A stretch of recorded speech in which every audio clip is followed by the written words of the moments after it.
বলে দিলে যে যত দাম লাগাবে লাগায়, ওর ডবল দাম আমি দেবো, কিন্তু আমি নেব যত দাম লাগাই। 1 লাখ লাগালে আমি 2 লাখ দেবো, 3 লাখ লাগালে 6 লাখ দেবো, ডবল দেবো। মালিক জিগা বলছে কম বনে গেছে, লাগা দাম সব লাগাইছে, ও ডবল দাম দেওয়া মালিক আজিজ মিশার কিনে নিয়ে বাড়ি চলে গেল। তো বাড়ি যখন নিয়ে চলে গেল ইউসুফকে, তো ইউসুফকে নিয়ে যাওয়ার পরে জুলেখাকে বলল, আরে জুলেখা, আমি বাজার থেকে এই যে একটা গোলাপ কিনে নিয়ে আনলাম, আমাদের কোন সন্তান নাই রে জুলেখা, আমাদের কোন ছেলে পিলে না, কেউ নাই রে জুলেখা। এই ছেলেটাকে তুমি মানুষ করা, ভবিষ্যতে ছেলেটা আমাদের কাজ দিবে রে জুলেখা। জুলেখা ইউসুফকে সন্তান রূপে গ্রহণ করল। এবার ইউসুফকে সন্তান রূপে গ্রহণ করে তাকে মানুষ করতে লাগলো, বড় করতে লাগলো, খিলাতে পিনাতে লাগলো। এবার ইউসুফ আলাইহিস সালামকে ভালো ভালো ড্রেস দেয়, ভালো ভালো খাবার দেয়, ভালো ভালো পরার দেয়। এবার সুন্দর সুন্দর খাবার দেয়। ইউসুফ আলাইহিস সালাম আস্তে আস্তে বড় হয়ে গেল। ইউসুফ আলাইহিস সালাম যখন জুলেখার বাড়ি গেল, ভাইরে আমার জুলেখার ইতিহাস একটু শুনলেন, তারপর আপনারাকে বলছি। জুলেখা অন্য রাষ্ট্রের অন্য একটা বাদশার বেটি, একটাই বেটি বাদশার। জুলেখা যখন বড় হলো, তো জুলেখা বড় যখন হয়ে গেল, সাবালিকা যখন হয়ে গেল, একদিন রাত্রে জুলেখা স্বপ্নে দেখল ইউসুফ আলাইহিস সালামকে স্বপ্নে দেখল। তো ইউসুফ আলাইহিস সালামকে স্বপ্নে দেখার পরে মনে ভাবলে আর সাথে আমার বিয়ে হয়ে যাক। আর বিয়ে হয়েছে, স্বপ্নে দেখার পরে জুলেখার স্বপ্ন ভেঙে গেল, চেতন হয়ে গেল। আর যেমন চেতন হয়ে গেল, ঘুম ভেঙে গেল, জুলেখা লাগলো চিল্লিয়া চিল্লিয়া কানতে লাগলো। সব বাড়ির দৌড়িয়েছে রাইতে, আধা আধির রাত 12টা 1টা রাতে যদি একটা মেয়ে ছেলে কানতে লাগে তো সব দৌড়াইবে না? কি হলো চল দেখি। দৌড়িয়ে যাইছে, কি হয়েছে? কিচ্ছু কহে না, খালি কেনে গেছে। কি হয়েছে? কানছে, খাওয়া নাই দাওয়া নাই, সব সময় কানছে, খালি কানছে, কিন্তু কয়ে না যে আমি ইউসুফকে স্বপ্নে দেখেছি এরকম একটা সুন্দর চ্যাংড়ার সাথে আর বিয়ে হয়েছে, এই কথাটা বলে না, কানছে। দেখতে দেখতে যখন এরকম কানতে লাগলো, ওর বাপ নিয়ে যে ওকে পাগলখানায় ছেড়ে দিলে। ব্রেন শেষ হয়ে গেছে। আর পাগলখানাতে 1 বছর থাকলো। 1 বছর থাকার পরে পাগলখানা থেকে জুলেখাকে যদি বাড়ি এলো, বাড়ি এসে 2-4 দিন হয়েছে, ফের রাতে স্বপ্ন দেখাচ্ছে যে আমার মানে ইউসুফ বলে না, ও বলছে আজিজ মিসের সাথে আর বিয়ে হয়েছে। আর ইউসুফকে স্বপ্নে দেখছে আর নামটা শুনছে আজিজ মিসের। তো তখন কানতে লাগলো। কানতে কানতে তখন কান্দে, তো ওর সেহলি, ওর সাথী, সঙ্গিনী, ওর সহিগালা সব পুছ করে, জুলেখা কেনে কাঁদছো, কি হয়েছে, কি ব্যাপার, কেনে কাঁদছো? কিছু কয় না, খালি কাঁদছে। লাস্টে ওর বাপ পুছ করছে, মা পুছ করছে, তুই একটা বেটি, কত আশা করে আল্লাহর কাছে চেয়ে লেছি, আর তুই যদি এরকম পাগলির মতন করিস তো জেতকুল থাকবে। আমি একটা প্রধানমন্ত্রী, এই দেশের একটা বাদশাহ, তুই কাঁদছিস কেনে কহা? তখন কয়েছে চ্যাংড়া পিলা যখন বিয়ে করার মনে হবে তখন ঘরে যা লক করে শুধু ওর বাপ কহবে কামে জানে না, চালা করে না, ভাত খেলে না, কিছু কহে না। ওর বাপ রেগা তখন কইছে বিয়ে করবি না কিরা? তখন ঘর থেকে আমি কি মানা করছি নাকি বিয়ে করার মনে? তো চ্যাংড়া পিলা বিয়ে করার মনে হলে এরকম করবে। জুলেখা কানতে কানতে বলতে লাগলো, মা আমি স্বপ্নে দেখেছি একটা ছেলেকে খুব সুন্দর, কিন্তু ছেলেটার নাম আজিজ মিসর। ছেলেটার নাম আজিজ মিসর, ছেলেটা মিশরের ছেলে, খুব সুন্দর। কিন্তু আমি স্বপ্নে দেখেছি ওই ছেলেটার সঙ্গে আমার বিয়ে হয়েছে। যদি ওই ছেলেটার সঙ্গে আমার বিয়ে দাও মা, তাহলে আমি খানা পানি খাবো। আর যদি আজিজ মিশরের সঙ্গে ওই ছেলেটার সঙ্গে বিয়ে না দাও, তাহলে আমি কিছুই খাবো না, শুকিয়ে শুকিয়ে মরে যাব। বাদশারকে জুলেখার মা যায় জুলেখার বাপকে বলল, বাদশাহ আপনার বেটে স্বপ্নে দেখেছে, মানে মিশরের আজিজ মিশরকে, ওই আজিজকে বিয়ে করবে, কিন্তু স্বপ্নে দেখেছে ইউসুফকে নাম করেছে আজিজ। খবর পাঠালো, চিঠি পাঠালো, আজিজের বিয়ে শাদী হয় না রে ভাই। এবার আজিজ রাজি হয়ে গেল। একটা মানে বাংলাদেশের প্রধানমন্ত্রীর হাসিনার বেটির সাথে যদি বিয়ে হয় কত হবে কুদবে, ই ছুটলো, বিয়ে শাদী করতে চলে গেল, বিয়ে হয়ে গেল। আগা যুগে বিয়ে হলে ভাই দেখা দেখি হইতো না, হইতো বাপ যেটা পছন্দ করলে ওটাই বেটা করবে বিয়ে, নাকি? কানা হোক, কানি হোক, নাংড়া হোক, লুল্লি হোক, হ্যান্ডিক্যাপ হোক, দাঁত বড় হোক, চোখ বড় হোক, যেমন হোক, বাপ যেটা চয়েস করলে বেটা ওটা করে নেবে। দেখতে যাওয়া যায় কোনো সিন নাই। আর এখন লক করে যাইয়া দেখে চলে আসছে। আর বাপ দেখতে যে বেটা ওর সতে গেছে। এখনকার নতুন জামানায় সব বহু দেখতে যা মোবাইল টিপা টিপি করছে সবাই, ওই ছড়াই সারা দিলাক করে নাম্বার লেলে ছেলে নতুন জামানা রে ভাই, কি চলছে এখন বর্তমান। এইবার ওই জামানায় দেখা দেখি হতো না, বিয়ে হয়ে গেল, নিয়ে চলে এলো। বাদশাহ দান পুনাইলে আমাকে বাদশার ব্যাপার দিয়ে দিলে।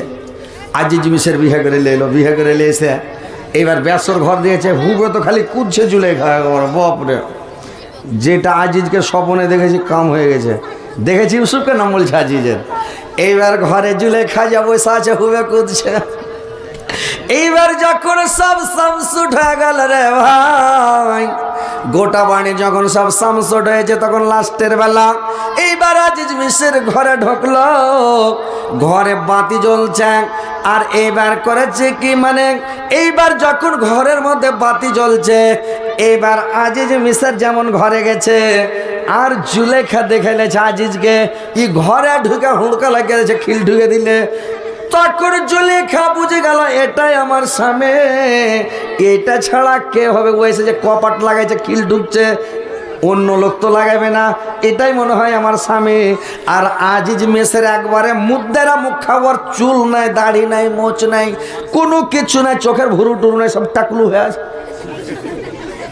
আজিজ মিসরের চুল নেই, চোখের ভুরু গলাও নাই, দেখলাও নেই, আর মোচও নাই, দাড়িও নাই, শাল্লুক মুখা দেখি মুদ্দেরা লাগছে। জুলেখা মুড়ি নিচে করে কানতে লাগলো। আল্লাহ কি করলো? যাকে স্বপ্নে আমি দেখলাম, যার জন্য কাঁদলাম, কত আশা করে বিয়ে করলাম, আর ওইটা স্বামী লয় তো মুদ্দারা মুখা, কি করে একটা মুখ দেখাবো, আর কি করে জিয়ে রুচার ঘর সংসার করবো রে আল্লাহ। ইকাইনা চলে দিছে।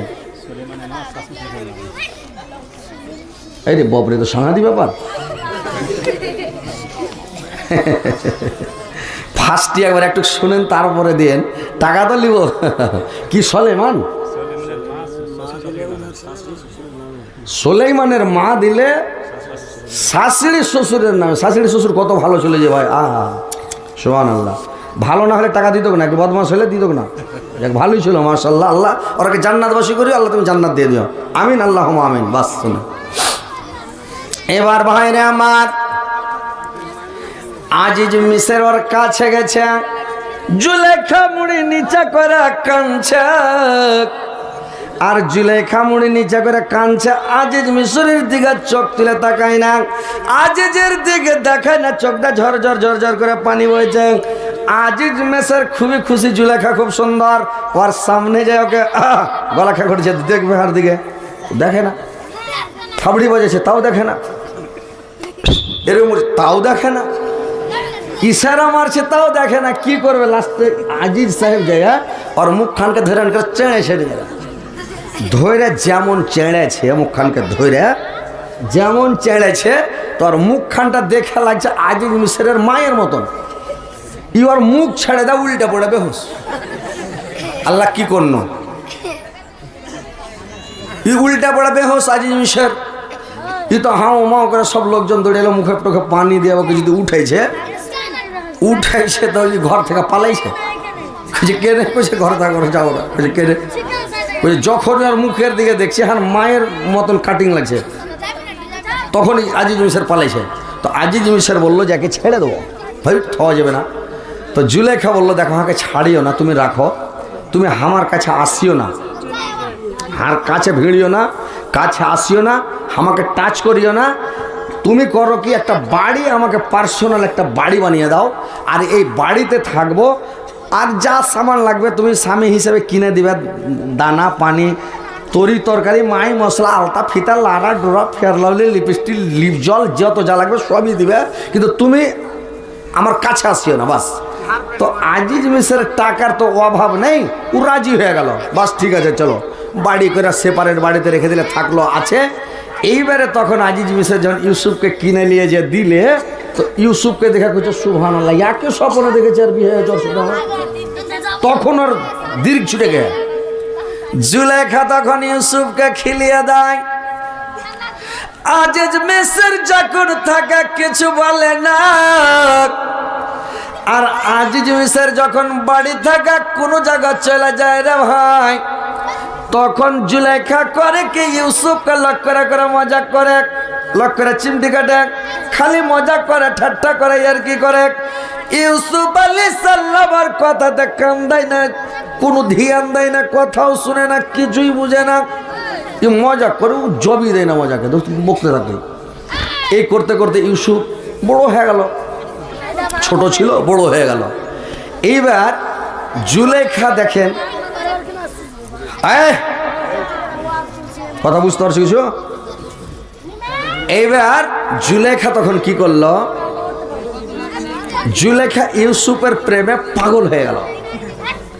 পাগল যে হয়ে গেল, তো প্রেম জিনিসটা কেমন হয়, যে প্রেম করেনি ও প্রেমের মর্ম জানে না, যে প্রেম করেছে ও জানে প্রেম কাকে বলে। আহা, যে প্রেমের মানেটাই হলো কষ্ট, প্রেমের মানে জানেন, প্রেমের মানে হলো কষ্ট দুঃখ, বুঝতে পেরেছেন? তো এমন করে যে মানুষ খালি কলজার ভিতর কিটকিট করবে, বুঝতে পেরেছেন? যারা ভালোবাসা করে প্রেম করে ওদের কলজার ভিতর খালি কিটকিট কিটকিট কিটকিট কিটকিট করে খালি ব্যথা করবে, বুঝতে পেরেছেন? তো প্রেম মানে দুঃখ, প্রেম মানে কষ্ট। তো দানা পানি ছেড়ে দিলে জুলেখা সব সময় হাই হুতাশ করে, ইউসুফকে এত কথা বলছি এত বলছি শুনে না, মানে এই কথা শুনে কিছু জ্ঞান অর্জন করতে হবে। মেয়ে ছেলেরাকে তোমরাকে, ছেলেরাকে মেয়েরাকে সবাইকে এটা জ্ঞান অর্জন করতে হবে। তো যখন ধ্যান দিল না, কোনো কথা শুনলো না, দানা পানি ছেড়ে শুকিয়ে কঙ্কাল হয়ে গেল। তো প্রত্যেকের গ্রামে একটা করে নানি থাকে, তো জুলেখার গ্রামে নিজের নানি না, একটা গ্রামের নানি, ওর নানি এসে বলছে ওকে, জুলেখা তুমি শুকাইতে শুকাইতে কেন কঙ্কাল হয়ে গেলা? কে ব্যাপার জুলেখা, তুমি কি খাওয়া দাওয়া কর না? তুমি কেন শুকিয়ে গেলে রে জুলেখা? জুলেখা বলল, নানি কে বলবা মনের কথা, নানি খেতে বসি খাওয়া যায় না, বিছানে শুয়ে থাকছি ঘুম আসে না, সব সময় মনটাতে খালি ইউসুফ ইউসুফ ইউসুফ করছে, মনের মধ্যে শান্তি নাই নানি। ওর নানি বলল, জুলেখা খালি একটা চটকির দরকার আছে, আমি ইউসুফকে রাজি করে দিব, আমি যদি ইচ্ছা করি তো ইউসুফ রাজি হয়ে যাবে। তো ইউসুফ, জুলেখা বলছে কেমন করে রাজি করা যাবে নানি, একটু রাজি করে দাও আমাকে। ওর নানি বলল, জুলেখা রে ইউসুফকে রাজি করতে গেলে টাকা লাগবে, নোটের খেল আছে। জুলেখা করল কি, জুলেখা একবারে পকেট থাকা চাবি বের করে দিয়ে দিল, আলমারির চাবি, যত টাকা লাগবে লাগুক, কিন্তু আমি ইউসুফকে রাজি করা চাই না নিগম। এবার ওর নানি কি করলো, মাঠের মধ্যে একটা ঘর তৈরি করতে লাগলো, বিশাল বড় ঘর, আর বিশাল বড় মাঠের মধ্যে, ওইখানে কোনো মানুষজন যাবে না, এমন ভাবে ঘরটা তৈরি হলো। সাতটা গেট বানালো, আর সাতটা গেট বানিয়ে ঘরখান তৈরি করলো। ভিতরে যদি মানুষ চিল্লাই চেঁচায় গ্যাংড়ে মরে যায়, বাইরের লোক কেউ শুনতে পাবে না, এমন সিস্টেমে ঘরটা তৈরি করা হলো।